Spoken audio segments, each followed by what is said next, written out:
que la delegada me comentó que aún habían grupos que no estaban definidos de los laboratorios.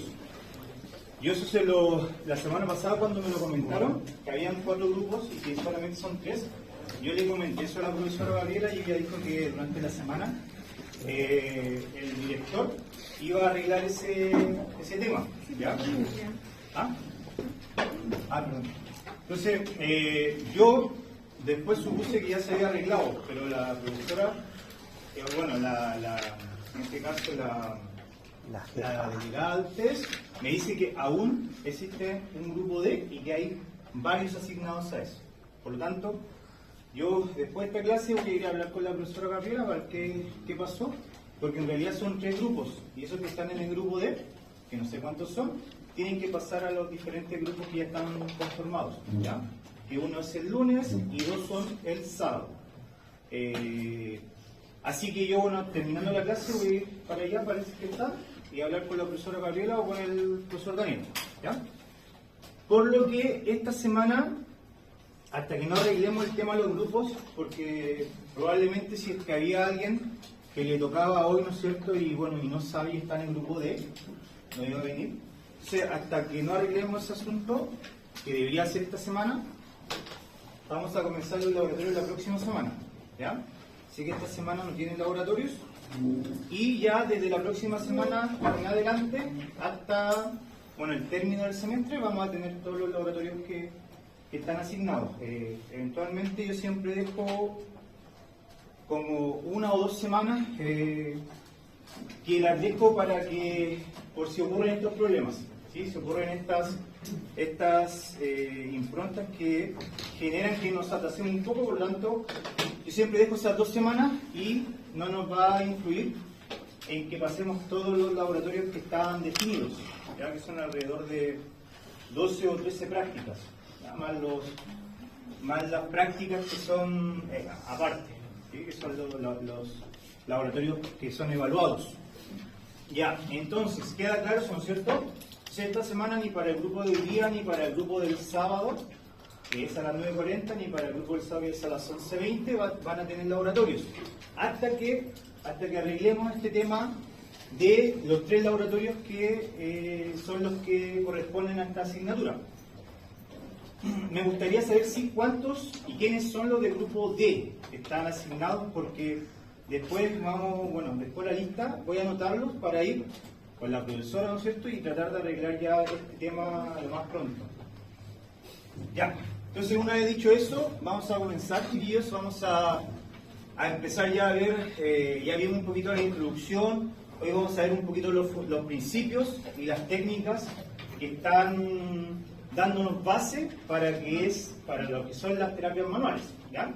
Así que vamos a ver principalmente la osteocinemática, la artrokinemática, el juego articular, los conceptos de estabilidad y dinámica, y vamos a ver si alcanzamos a ver los conceptos de la ley cóncavo-convexa y los de close-back y loose-back.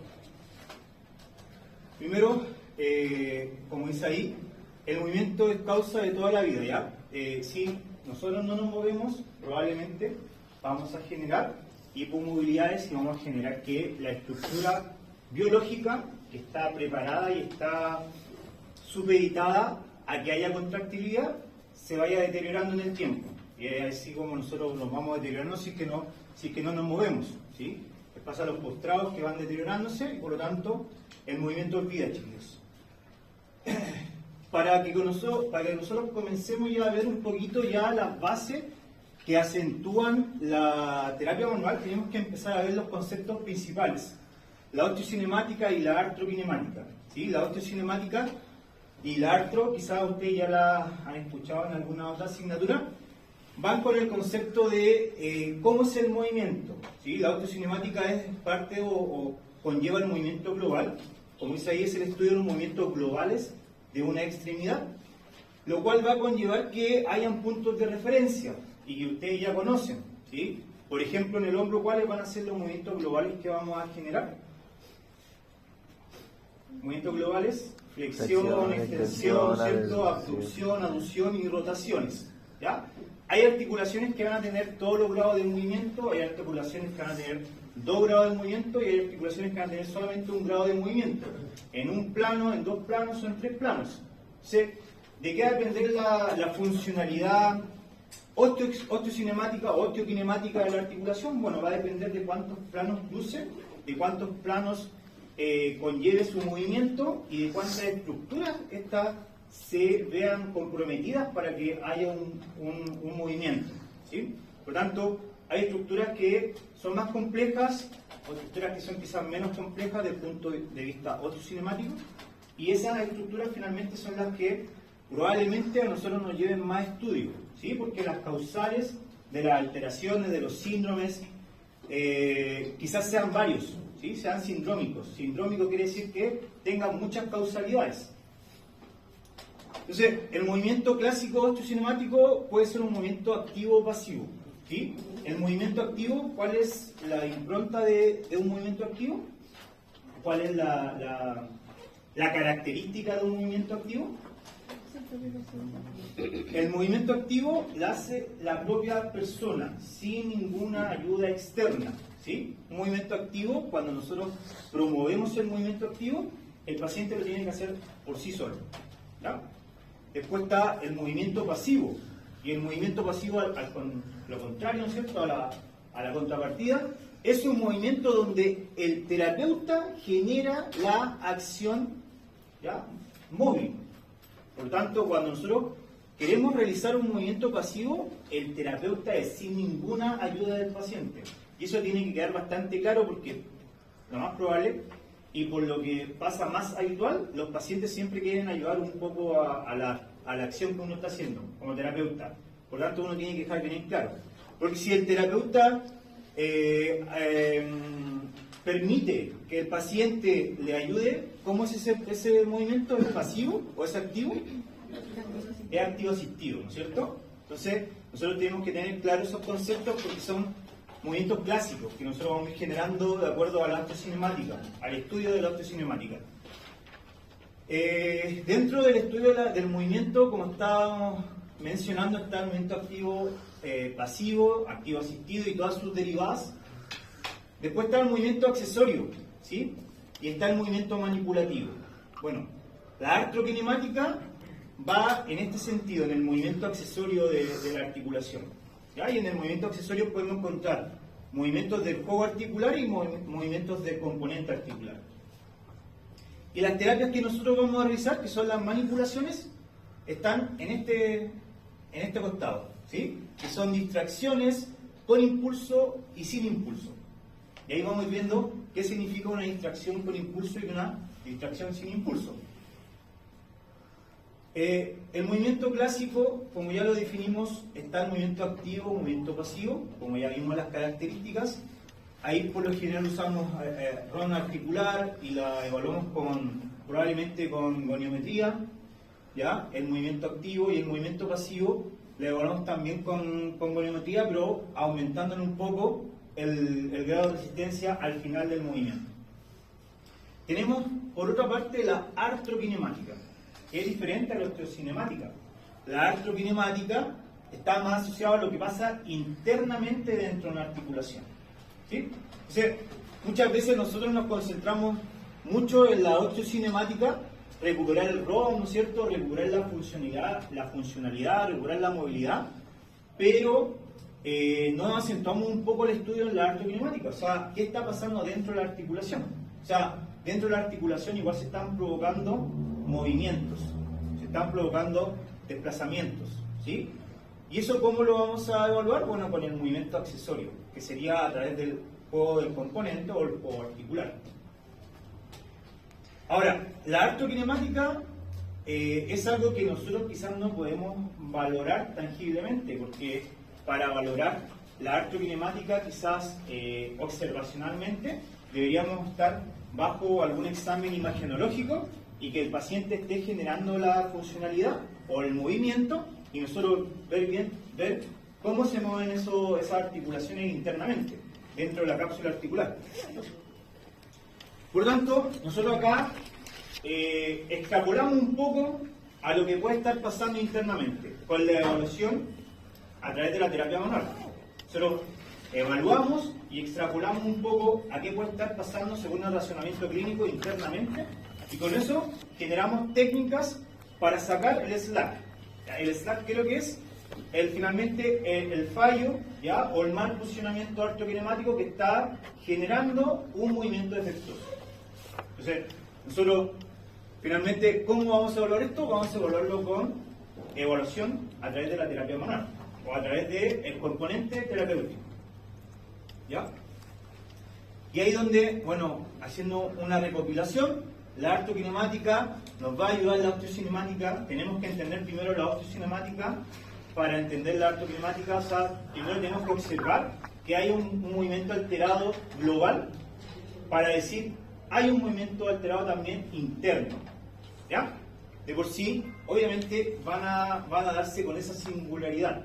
Primero se va a alterar el movimiento global y se va a alterar el movimiento interno, o va a estar alterado el movimiento interno. La osteocinemática nos va a dar información de qué, de la calidad del movimiento, de la libertad de movimiento, o sea, cómo está haciendo el ROM, de qué estructuras están limitando y están teniendo tolerancia a la fuerza externa, ¿ya? Entonces, si nosotros vemos un movimiento que tiene poca calidad, ¿ya? En este sentido, ¿a qué le llamamos calidad? Le llamamos a un movimiento sincrónico, a un movimiento libre, a un movimiento con expresión. Si tiene poca libertad de grado de movimiento y vemos que también hay estructuras que están limitando este movimiento, obviamente va a estar alterada la osteocinemática. Y nosotros deberíamos pensar que hay un juego articular que también está fallando, ¿ya? Y que eso finalmente es la artokinemática. El juego articular que está fallando la podemos evaluar principalmente con el Enfield. ¿Se acuerdan o conocen el término de los Enfield? Imagino que lo han visto en otra asignatura. Sí. Tenemos grados de Enfield que son grados de terminaciones a un movimiento. Tenemos un Enfield capsular, un Enfield duro, un Enfield blando, ¿cierto? Un Enfield muscular. Finalmente, el Enfield nos da un poquito la caracterización de cómo puede estar siendo ese juego articular, de cómo está siendo esa artrokinemática defectuosa, ¿ya? Y eso finalmente nos va a dar una alteración en el movimiento accesorio. Y ese movimiento accesorio es finalmente la artokinemática defectuosa.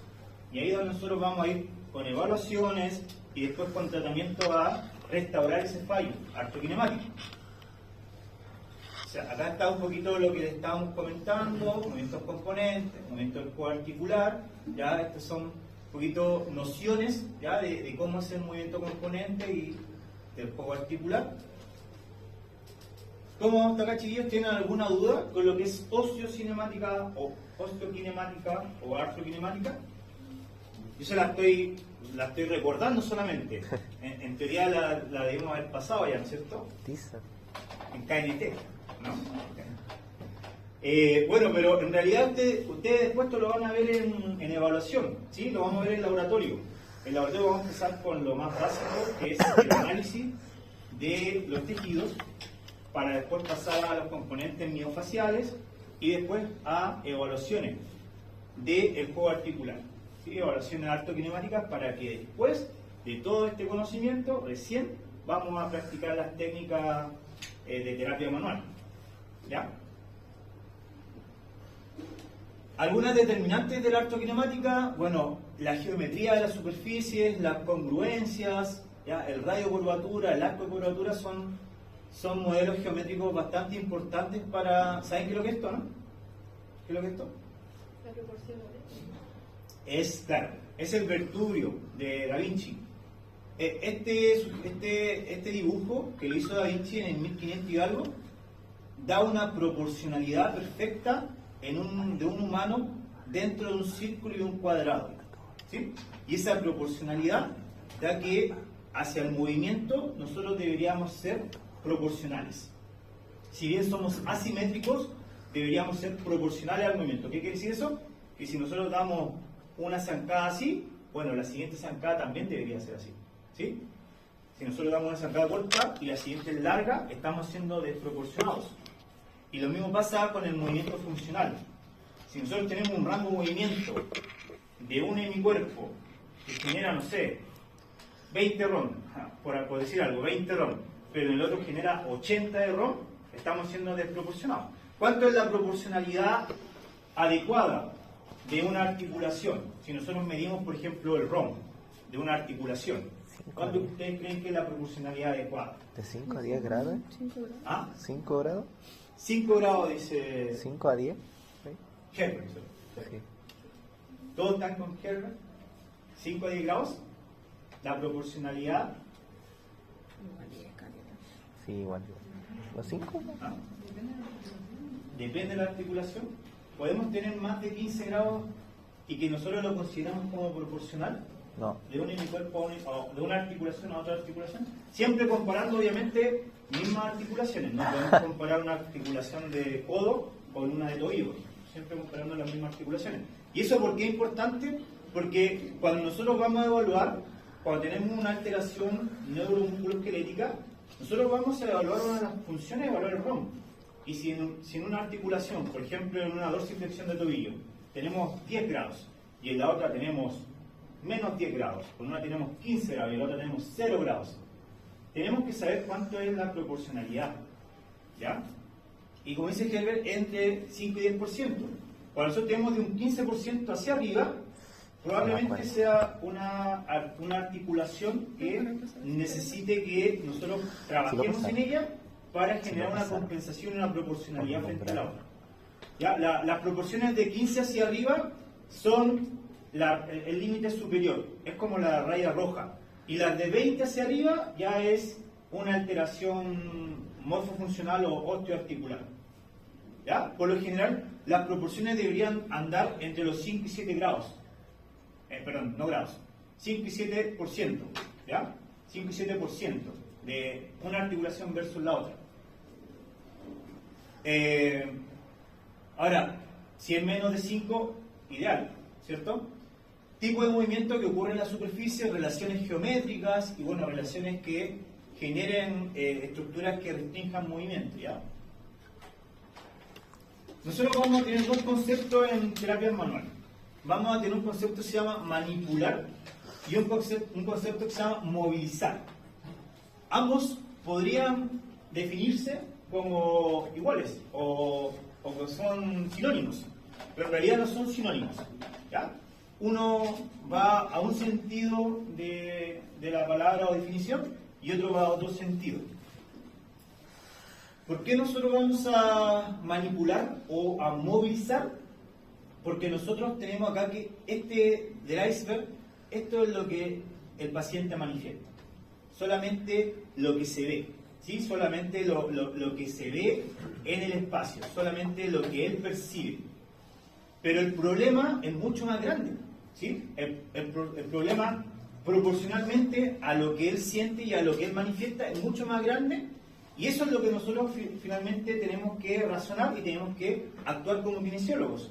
No solamente ver la sintomatología o generar un tratamiento para esta puntita del iceberg, sino que tenemos que razonar y generar un tratamiento integral completo para el iceberg. ¿Ya? ¿Por qué? Porque el paciente siempre va a querer no tener dolor o que le bajen el grado de dolor. Pero para eso nosotros tenemos que ser bastante razonables y enseñarles, educarlos a que el problema puede ser quizás mucho más grande que esta puntita. La manipulación y la movilización son técnicas de movimiento que son pasivas y que están realizadas a una articulación o partes blandas, ¿sí? Por tanto, nosotros vamos a empezar a tener como conceptos el de manipular y el de movilizar. Esos dos conceptos vamos a ir implementando desde ahora en adelante. A diferentes velocidades y amplitudes, incluyendo movimiento terapéutico de pequeña o gran velocidad. Nosotros vamos a hacer movimientos que van a ser de pequeña amplitud y de alta amplitud y de pequeña velocidad o de alta velocidad. Vamos a ver cómo vamos a ir generando estos conceptos y cómo vamos a ir manipulando por un lado y cómo vamos a ir movilizando por otro lado, ¿sí? Las dos van a ser complementarias para nuestra terapia. vamos a manipular y vamos a movilizar. ¿Y cómo van a ser estas manipulaciones y movilizaciones? Van a ser sin impulso, con impulso y a través de distracciones. Sin impulso es sin un impulso de por medio para generar una movilización. Así. Con impulso son maniobras y yo necesito que se genere un impulso. ¿Para qué? Para generar una alta velocidad. ¿Ya? Por lo general las sin impulso son a baja velocidad. Las con impulso son a alta velocidad. Yo necesito un impulso para una maniobra con alta velocidad. Y por lo general las maniobras a alta velocidad con impulso van a ser con una pequeña amplitud. O sea, van a ser rápidas, con un gran impulso, pero van a ser solamente cortas en lo que es trayectoria de amplitud. Y a la contrapartida, cuando tenemos pequeñas velocidades sin impulso, pero con altas amplitudes, yo voy a generar quizás maniobras que van a generar un mayor grado de distracción, ¿sí?, que las sin impulso.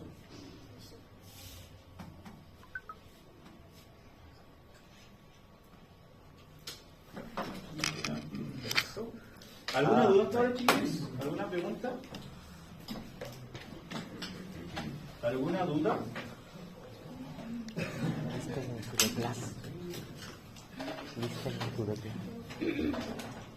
Lo de las amplitudes, ¿cómo lo mediría? Porque igual sin impulso, claro, se entiende, baja velocidad, hacerlo lento, pero la amplitud, ¿a qué se refiere? Sí, la amplitud se refiere, chiquillos, ¿qué pasa?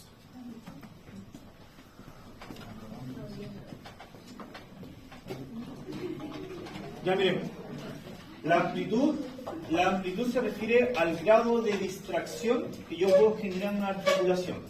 ¿Ya? ¿Con qué tiene que ver el grado de distracción que yo puedo generar en una articulación? Tiene que ver con el grado de laxitud que hay en una articulación. ¿Sí? El grado de laxitud, finalmente, o sea, no sé si se acuerdan de la curva tensión-elongación. ¿Sí? La curva tensión-elongación tenía una zona llana, después iba aumentando, ¿ya? Y esta zona, ¿se acuerdan cómo se llamaba? Cuando aumenta el grado de tensión, zona elástica, ¿cierto? Sube, tenemos la zona elástica, para que cuando el movimiento sea aún más distractor, vamos a llegar a una zona plástica, ¿cierto? Y ahí va a formarse una meseta, ¿ya? Y si nosotros seguimos estirando aún más el tejido, va a llegar a un punto que se llama punto de ruptura y va a caer. En este caso va a caer el gráfico, o va a caer la línea del gráfico, y eso sería que hay una ruptura en el tejido. Por lo tanto, nosotros tenemos tensión en el tejido, y el grado de movimiento va a depender de cuánto es el grado de laxitud de un tejido. ¿Ya? Entonces, por lo general, ¿dónde nosotros podemos tener complicaciones? ¿En qué tipo de pacientes creen ustedes? Adultos mayores. ¿Ya? En personas hiperlaxas, porque probablemente tengan mayor grado de elasticidad y de flexibilidad en sus tejidos. ¿Y dónde más? ¿Ah? Ya, ¿y cómo se llama esa? Tenemos los más que son más laxos y, contrapartida, los que son menos laxos, o sea, los que son más rígidos. O sea, en ambos extremos, los que son muy laxos, ¿sí?, y los que son muy rígidos, vamos a tener complicaciones en hacer quizá una técnica de terapia manual. ¿Dónde más podríamos tener? Dentro de las terapias tenemos las banderas amarillas, las banderas rojas y las banderas verdes. Estos serían banderas amarillas, ¿sí? En este caso, las personas que tengan mucho grado de hiperlaxitud y mucho grado de hipomovilidad o rigidez. ¿Qué otras personas más tendrían, o qué otros pacientes más tendrían bandera amarilla? ¿Tienen ustedes?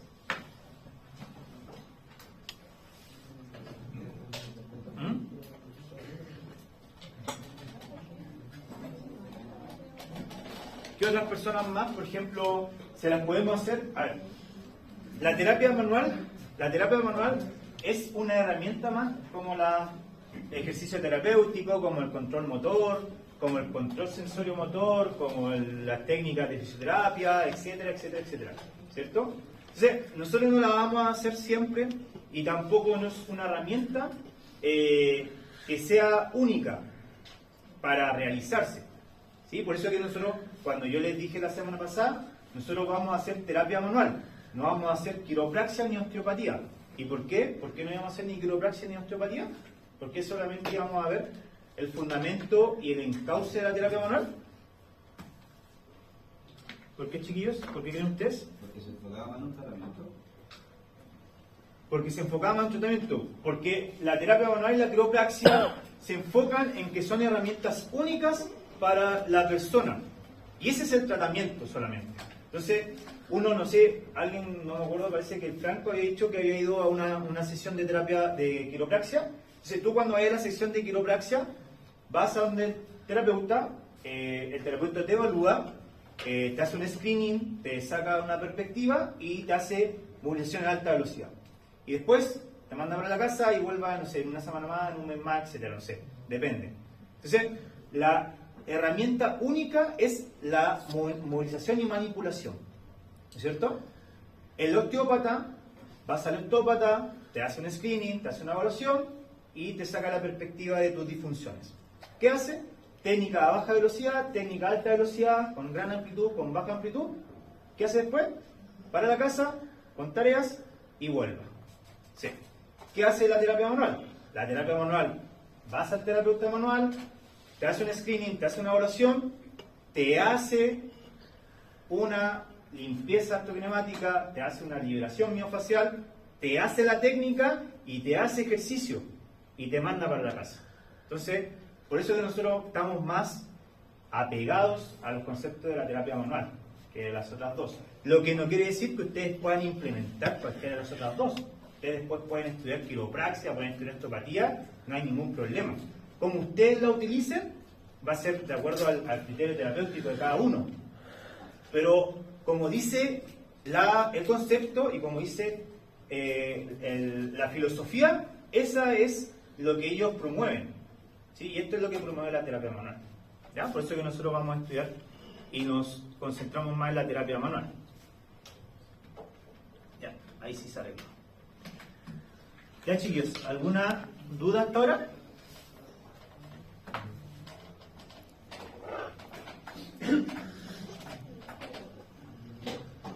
Veamos.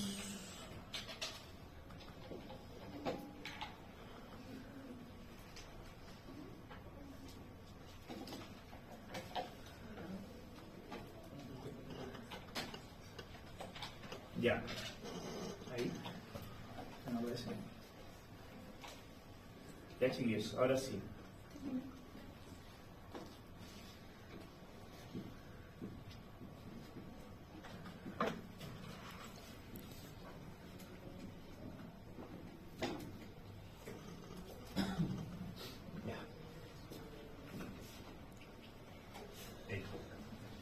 Ya, vamos a adelantar un poquito. Entonces,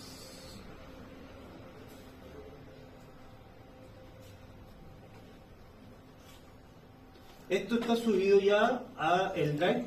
¿Pudieron entrar al Drive? ¿Alguien ha entrado al Drive? Sí. Borro los prácticos. ¿Ah? Borro los prácticos. Por ahí estaban los prácticos. Eran del año pasado. En el Drive, chiquillos, están las clases, así que si ustedes ya quieren tener el material, tienen que entrar al enlace del Drive que les mandé a la ¿cuál es, no? A la Génesis para que ustedes tuvieran ya el material completo. Igual hay algunas guías. Ahora, chiquillos, voy a ir subiendo información que quizás no esté del año pasado, porque es un Drive del año pasado, pero voy a ir subiendo información para renovar un poquito lo que es lo complementario. Y también voy a hacer una o dos guías más que también la voy a subir y que les voy a avisar para que ustedes la puedan bajar, ¿ya? Ya, veamos. Entonces, los efectos de la manipulación. Los efectos de la manipulación tienen que ver con efectos psicológicos, efectos bioquímicos, efectos mecánicos, neurofisiológicos. Siempre cuando uno dice que practica la terapia manual o que practica las movilizaciones o manipulaciones con velocidad, siempre la persona como dice, ya, quiero que me haga sonar. En el buen sentido de la palabra, ¿cierto? Entonces, ¿por qué? Porque eso genera un efecto psicológico inmediato. O sea, que se escuche el sonido que provoca una maniobra de alta velocidad, la persona ya, algunas personas ya se sienten aliviados con eso, ¿ya? Ese sonido puede que esté y puede que no esté. ¿Por qué? Porque ese sonido lo genera finalmente un proceso bioquímico que hay dentro de las articulaciones. Y no necesariamente cuando uno hace una manipulación va a tener que sí o sí generar un sonido, ¿ya? O sea, tratamos de que se genere el sonido por esto, porque le generamos sensación y bienestar psicológico al paciente. Pero los efectos mecánicos, neurofisiológicos y bioquímicos son mucho más importantes también, ¿sí? O igual de importante que el efecto psicológico. Entonces, nosotros con una manipulación vamos a generar efectos psicológicos a través de ¿qué? De el bienestar, a través de un placebo o como un placebo, a través del sonido, el pop, a través de reproducción de sintomatología. Por lo general las pacientes que escuchan el sonido, después, no sé, yo creo que el 80% se dice que está más aliviado del dolor. Es una cuestión psicológica muchas veces. O muchas veces no. Entonces, es importante, ¿ya? Ese aspecto. Mecánicos, vamos a elongar cápsula articular, vamos a romper adherencias, vamos a modificar posiciones articulares, ¿ya? Artrokinemáticas. Neurofisiológicos, vamos a generar que los mecanoreceptores que están internamente dentro de la articulación se regeneren y provoquen un restablecimiento de estos componentes. Vamos a provocar, en este caso, compensaciones a nivel del tono muscular. Quizá un tono aumentado vamos a poder modularlo para que baje esa alteración. Un tono disminuido vamos a quizá a tratar de generar que aumente su tono para modular este tono alterado.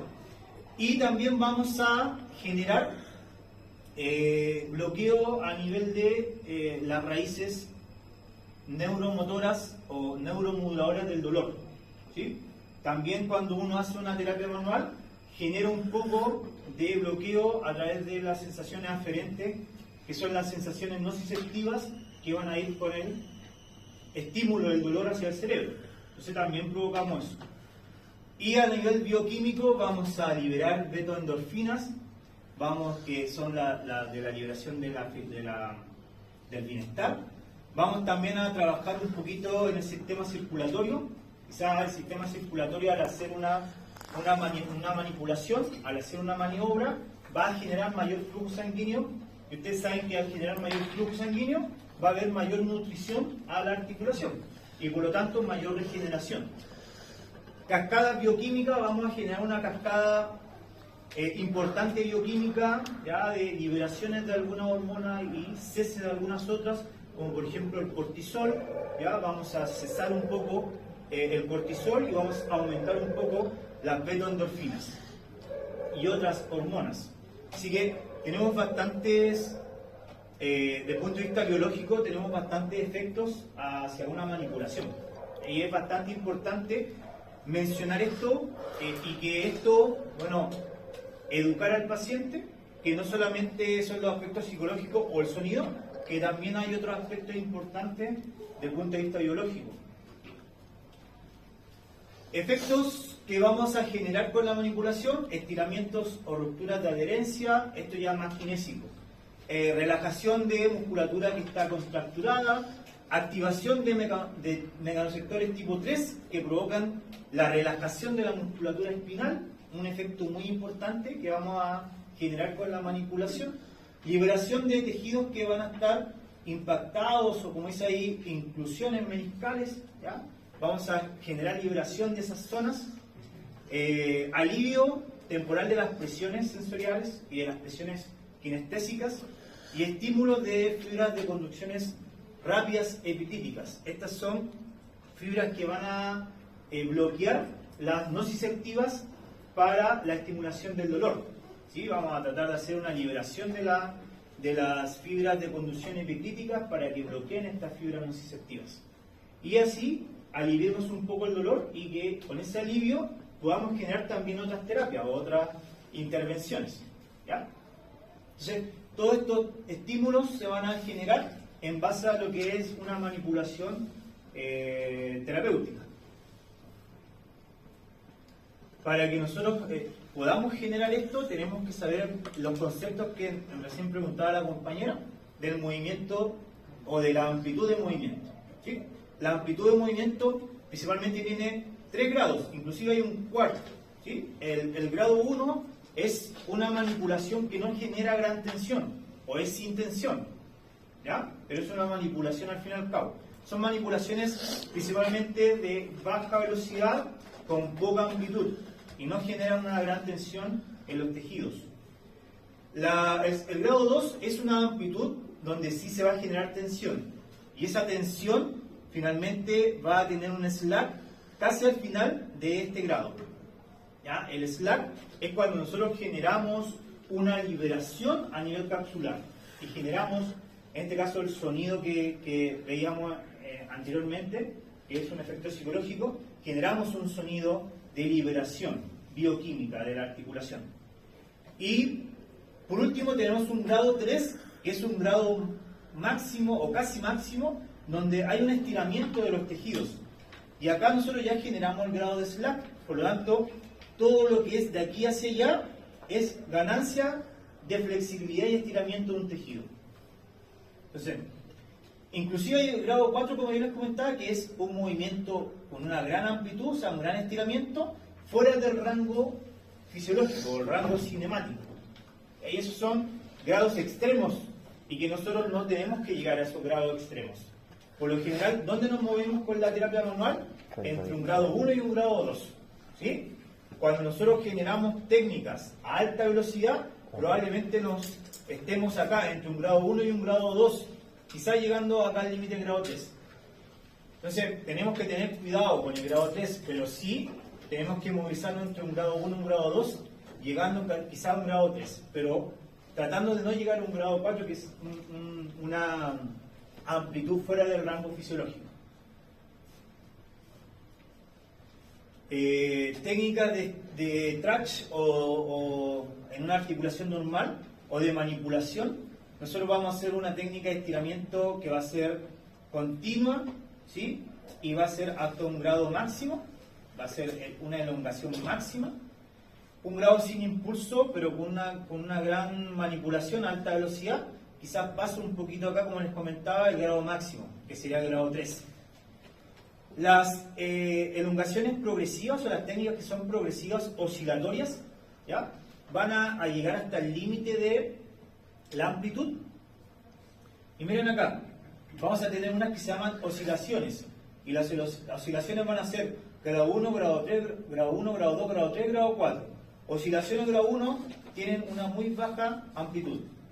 Las grado 2 van aumentando en amplitud, grado 3 llegan hasta el grado máximo y las grado 4 llegan hasta el grado máximo, pero mantienen su flexibilidad o elasticidad en este extremo. Si se dan cuenta, acá se mantiene la elongación, en cambio estas no, son más, vuelven y bajan, ¿ya? O vuelven al trayecto medio y nuevamente van. ¿Cómo son las oscilaciones? Son movimientos que son oscilatorios, pendulares. Manipulaciones que nosotros, cuando vamos al laboratorio, vamos a ver, en donde nosotros generamos manipulaciones o movilizaciones y generamos oscilaciones sobre ellas.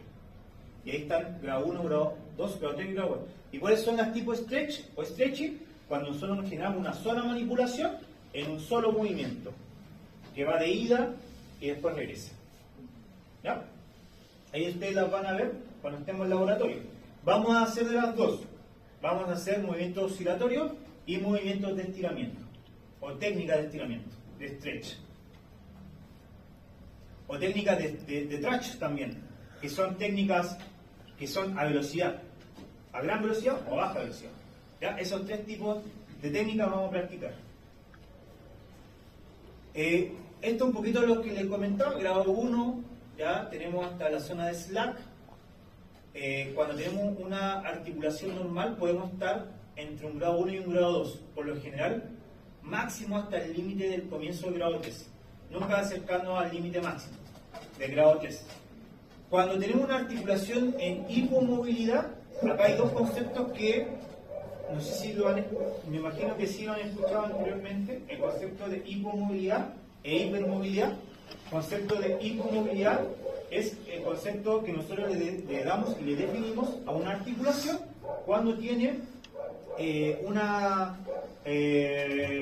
poca expulsión de movimiento producto de un anquilosamiento de sus estructuras, ¿sí? Una rigidez en sus estructuras. Y a eso le llamamos hipomovilidad, cuando una articulación se mueve poco, pero por la disfunción que se está generando en esa articulación. ¿Ya? Y el concepto de hipermovilidad es todo lo contrario, cuando una articulación tiene más movimiento de lo normal. Y eso también es peligroso, ¿sí? Ojo que la hipermovilidad no es lo mismo que que el concepto que nombraban anteriormente, que es de la hiperlaxitud, ¿ya? No sé si se acuerdan los conceptos de Panjabi y los conceptos de la zona neutra. No sé si lo vieron en KNT o alguna otra asignatura. El concepto de la zona neutra es un concepto que lo introdujo Panjabi en el año 90-93, donde nos decía cómo era la movilidad de una articulación. Y una articulación se debe mover dentro de los causales normales, ¿ya? Sin salirse y sin llegar a los extremos. ¿Para qué? Para no provocar que caiga en disfunciones, ¿ya? Cuando una articulación, si nosotros vamos a la hipermovilidad, cuando una articulación llegaba hacia la zona extrema y pasaba esta zona extrema, podría decirse que la persona estaba en hiperlaxitud, ¿sí? Pero cuando una persona tiene hipermovilidad, que no es lo mismo que hiperlaxitud, es cuando una persona está de la hiperlaxitud hacia el rango parafisiológico. O sea, se mueve fuera de esta normalidad, de esta zona neutra. Se mueve fuera de los rangos normales. Y eso es generalmente una zona donde probablemente se caiga en disfunción. Entonces, una de las preguntas es, ¿cuál tratamos nosotros? ¿La hipermovilidad o la hipomovilidad? ¿Nosotros qué queremos? ¿Llevar esto hacia acá o llevar esto hacia allá? Con terapia manual, con terapia manual. ¿Cuál tratamos con terapia manual? La hipo. Vamos a tratar la hipomovilidad, ¿sí? La hipomovilidad nosotros vamos a tratar que con una terapia en base a una movilización, a un ajuste terapéutico, a una manipulación, vamos a tratar de que salga ese slack, ¿ya? Esa alteración, y lleguemos a este patrón normal. Si nosotros generamos con la hipermovilidad esa acción, vamos a llevarlo más hacia acá. Y más hacia acá es caer en ruptura, ¿sí? Por lo tanto, ¿con qué la vamos a tratar? Fuerza. Con ejercicio terapéutico. La vamos a tratar con ejercicios kinésicos. ¿Para qué? Para que esa hipermovilidad tenga un retroceso, ¿ya? Entonces se van a ir combinando ambas. Sí. Pregunta de prueba, pregunta clave. ¿Qué se trata con la terapia manual o con las técnicas de movilización y manipulación? Las hipomovilidades, no las hipermovilidades. Anótelo, ¿Ya? Sí, cuando nosotros veamos en evaluación, hay un ítem de evaluación en el laboratorio, y hagamos nuestro screening y veamos la evaluación de algunos de ustedes o de varios de ustedes, probablemente hayan personas con hipomovilidades, ¿ya? Y siempre una articulación, sobre todo en columna, se va a generar una hipomovilidad e inmediatamente la articulación infrayacente o suprayacente va a generar una hipermovilidad. Así que hay que ser bastante criteriosos cuál es la hipomóvil, porque esa es la que vamos a tratar, ¿ya? Ahí ustedes van a ver y vamos a encauzar o la articulación talocrural, ¿sí? Se la vamos a posicionar en el pies, en el calcáneo por posterior y en el talo por anterior, y vamos a, en vez de hacer una fuerza con nuestros brazos, vamos a hacer una fuerza con nuestro cuerpo, ¿sí? Y generar fuerza con nuestro cuerpo hacia atrás va a generar un mayor grado de fuerza que solamente generando con nuestros brazos, ¿cierto?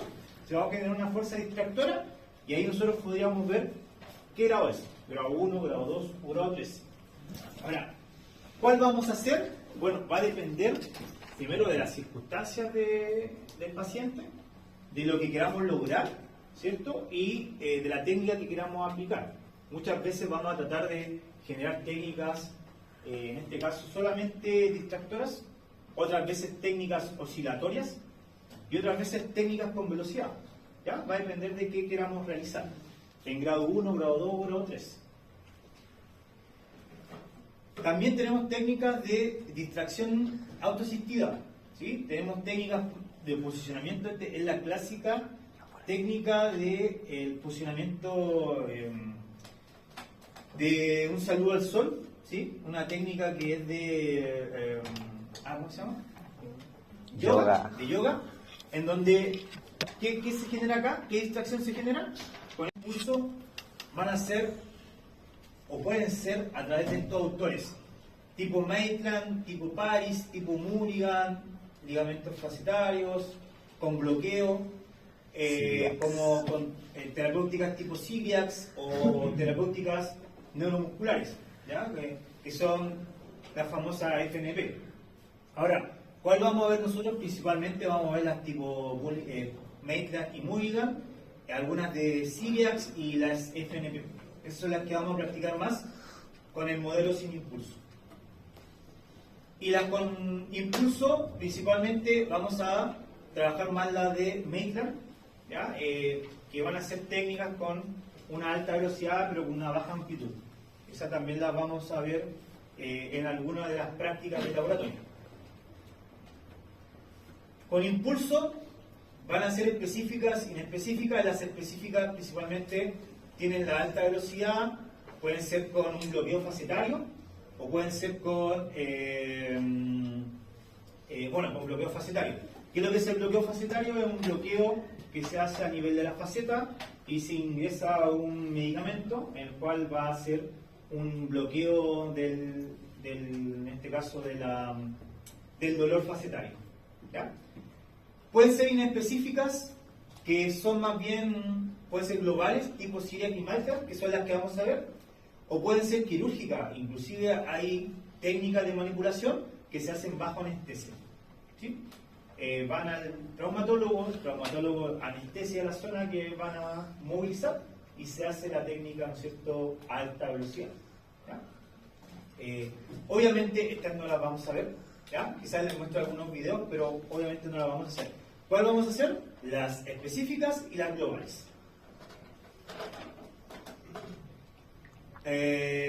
Dentro, bueno, ahí hay una, por ejemplo, hay una manipulación que es una manipulación tipo distracción a baja velocidad y gran amplitud, donde se llama distracción manual inhibitoria. Esta técnica, cuando nosotros tenemos síndrome a nivel de la columna por posterior y sobre todo columna alta, es bastante benéfica para la sintomatología y el alivio del dolor, ¿sí? Esta distracción se realiza muy a menudo cuando hay alteraciones ya neuromusculares y neuromotoras a nivel de la cabeza-cuello, sobre todo con un síndrome de extensión cervical. Vamos a ver, no lo había dicho, vamos a ver y les voy a dar algunos capítulos de estudio y les voy a subir una guía o PPT de los síndromes kinésicos, ¿ya? Porque los síndromes kinésicos tienen mucho que ver acá cuando nosotros ya veamos razonamiento de esto. Entonces vamos a ver los síndromes kinésicos, que bueno, el año pasado le introduje un poco y ahora lo vamos a ver con más profundidad, ¿ya? Esta, por ejemplo, es una técnica, y esta técnica es bastante buena en todos los sentidos para el alivio del dolor y, en este caso, para la distracción cuando hay síndrome facetario. Creo que es un video ese. Ahí se está haciendo la técnica, ¿sí? Primero se posiciona al paciente, después el terapeuta que está por detrás de su cabeza posiciona sus manos, ¿sí? ¿Y dónde se posicionan las manos? Se posicionan en la curvatura posterior o posterior inferior de la cabeza. Sí, nosotros colocamos las manos acá en este posicionamiento y con las manos, en este caso con los dedos, vamos a hacer primero un elemento nociceptivo, que sería una manipulación hacia arriba, y después vamos a tratar de hacer una manipulación hacia afuera. Entonces vamos a generar elementos nociceptivos, mecanoceptores, que van a estar involucrados a nivel de todos estos tejidos que están a nivel posterior, y después vamos a hacer una manipulación con nuestras manos. ¿Ya? Esa es una técnica que vamos a realizar, y como dice ahí, tiene mucha teoría y mucha liberación de la presión del OTG, de la resistencia, de las compresiones a nivel posterior de la cabeza.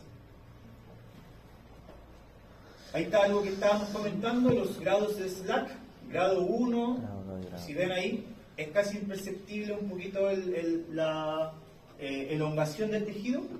Grado 2, cuando ya la elongación está más evidente, si ustedes hicieran acá si se pescaran, ¿no es cierto?, la falange media y se la tiraran, ustedes verían que acá se forma un pequeño hueco, ¿cierto?, entre las dos falanges, entre la proximal y media, ¿ya? Y si ustedes se estiran un poquito, probablemente sea un grado 1. Si se estiran ya con mayor fuerza, van a ver un grado 2, que es cuando se ve ese orificio, ese hueco. Y un grado 3 es cuando ya alguien externo le estira y ya genera un grado